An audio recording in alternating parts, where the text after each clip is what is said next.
আগে আপনার personal branding তৈরি করবেন অ্যান্ড দেন ব্যবসা শুরু করবেন, নাকি ব্যবসা শুরু করার পরে আপনাকে একটা পার্সোনাল ব্র্যান্ডিং তৈরি করতে হবে?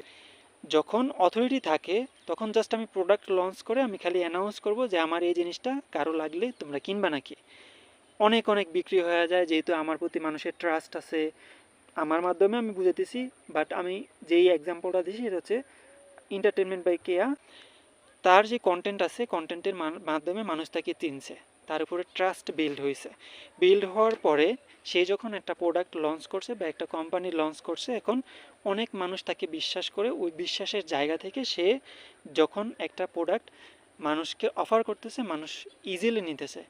তার যদি এরকম বড় একটা অথরিটি না থাকতো, তার যদি ইউটিউব চ্যানেল বা ফেসবুক পেজের মাধ্যমে কন্টেন্ট তৈরি না করতো, তার এরকম বড় একটা অথরিটি তৈরি হতো না, এবং র্যান্ডমলি যায় যখন একটা বিজনেস শুরু করতো তখন এতটা সারাও পাইতো না। শুধু নট নেসেসারি যে এন্টারটেনমেন্ট বাই কেয়া, এক্ষেত্রে অনেক অনেক ইনফ্লুয়েন্সার আছে যারা ঠিক এই সেম পদ্ধতিটা অবলম্বন করছে।